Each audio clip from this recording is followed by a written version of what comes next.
Well, getting into college requires, of course, good grades, and these days, a lot of money, whether it comes from grants or scholarships or loans. And making sure you have the needed finances isn't always easy. Canisius University does have an expert who's negotiated the curves of FAFSA, though.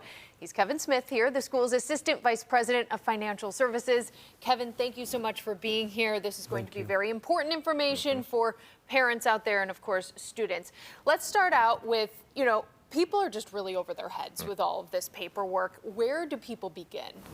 Yeah, as we know, last year significantly delayed FAFSA resulted in delays in data to the schools, data in schools sending out financial aid packages, delays, and I don't believe students had all the information and families in front of them to make good decisions. So they were making a decision without having the financial aid information in front of them, not knowing the true cost, or not all of it in front of them. So rushing to make a decision or making a decision without the information. And now we're seeing that now in their first semester and going into their second semester, that they really didn't know what they were getting into.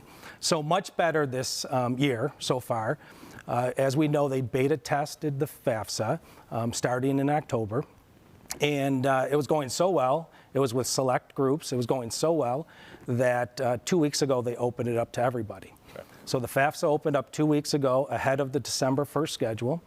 And as of today, we heard there were 800,000 FAFSAs submitted without any major glitches or issues.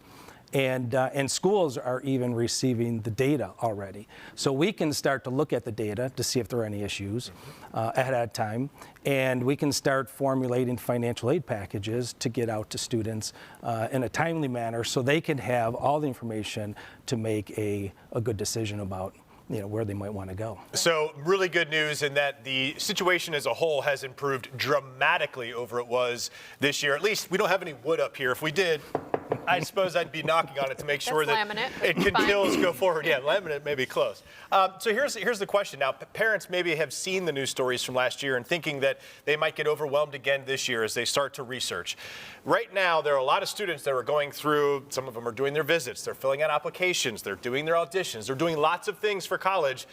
When parents see all this information from FAFSA, what's the best way to get into it, to make sense, and to really start down a track that will get you to where you need to be? Because it's a process. Yeah.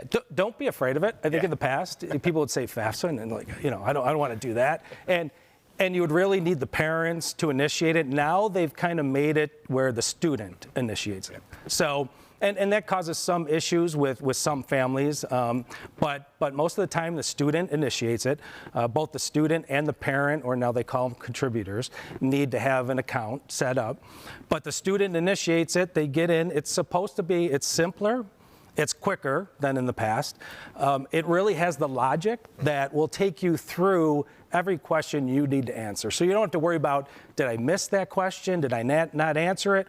It'll take you through, and the logic will take you through every question you need to answer. How about a follow-up as you're talking about the sort of levels and the answers that you need to have for the questions that they have? What about parents who might be considering about their income levels? So you are eligible for certain parameters, right? What about parents who look at their income levels and think that, oh, they're just below where they need to be, but they need that eligibility to be able to receive the money that their student or child needs? Yeah, we recommend, no matter what you think, where you are, everyone should fill it out. Everyone should complete it. It's simpler, it's quicker. Just fill it out, and then, because you might, there's different groups. There's federal aid, state aid, and institutional aid. So you may qualify for one and not the others, or all three, or two of the three. So you never know. So we recommend everyone fill it out. Just fill it out. Fill it out. Yeah. It's simple. Fill it out. The student will need some information. It pulls the IRS data, so you don't need to worry about having your taxes with you.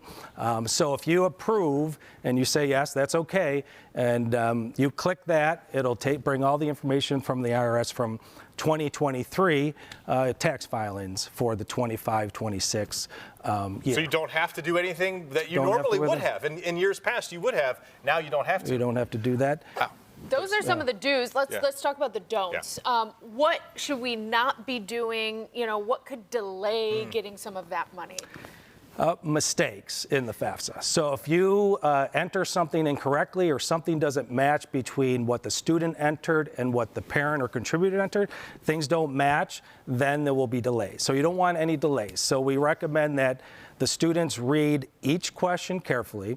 Each question has a little help button, so you could click on the help button, and if you're unsure how to answer it, it'll give you all the information on how to answer that question.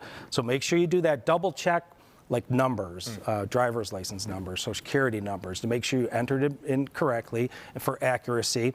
And then make sure you have your parents' first name, last name, exactly how it is on their license, social security number, date of birth, and an email address, because that email address is important. And make sure, we all have many email addresses these days, so make sure we're all on the same page on email address, and because that parent's going to be invited to come back in and do their part. And then the student needs to make sure they submit their part, and the contributor needs to make sure they contribute their part. Because if that doesn't happen, it gets stuck, and it'll never go to the institutions that they. As we're leaving you here, and we appreciate you being here, any deadlines that parents need to be aware of or students need to be aware of for the next couple of months as we get into the final stretch here of college application season? Yeah, the earlier the better. Okay. So now it's open, let's do it and get it done, and then so you could start getting all the financial aid packages from all the institutions you applied to and start comparing and then make a decision. Excellent. Kevin, thank you so much for being You're here. welcome. This is My incredible pleasure. information. Thank you. Thank you, Kevin. We really appreciate it. Thanks.